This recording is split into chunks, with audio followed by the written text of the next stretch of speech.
Oh, hello there. This is a spooky story. And if you like spooky stories, then this is the month for you because October is the spookiest month of the year.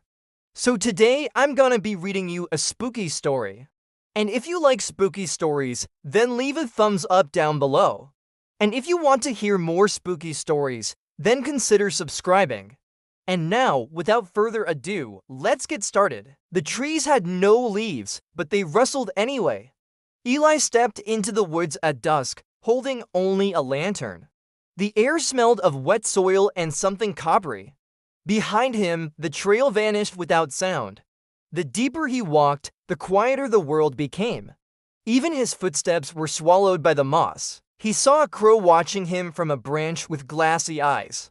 It blinked once, then turned to stone. His lantern flickered, then turned blue.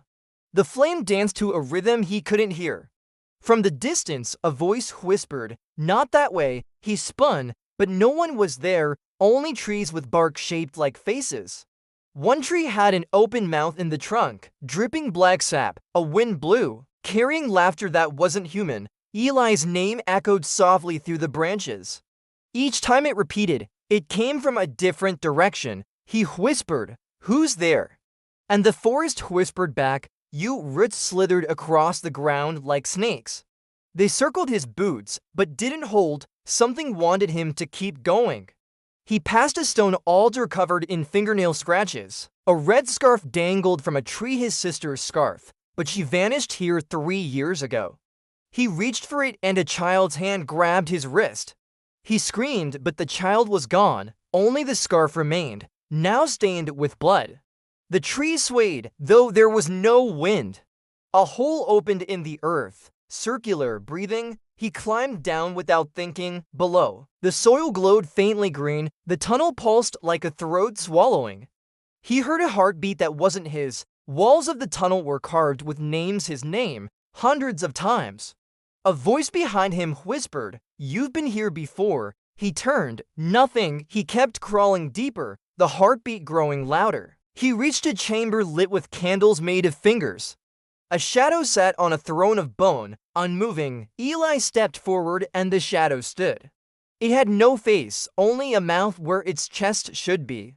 It spoke through its ribs, "Feed me your memory." Eli felt his childhood unravel like paper in the rain. He forgot his mother's face. He forgot the color of the sky. The creature grew taller as he grew emptier. He screamed again, but no sound came. Suddenly, the chamber collapsed into darkness. He woke up outside the forest, covered in leaves. The sun was rising, but wrong, it was square. The clouds moved like film glitches, the birds sang backward. He ran home, but his house was gone. In its place, a tree with his door on its trunk. The door opened, his sister stood inside. She smiled, eyes hollow, and said, "Now you live here." He entered, and the bark sealed behind him.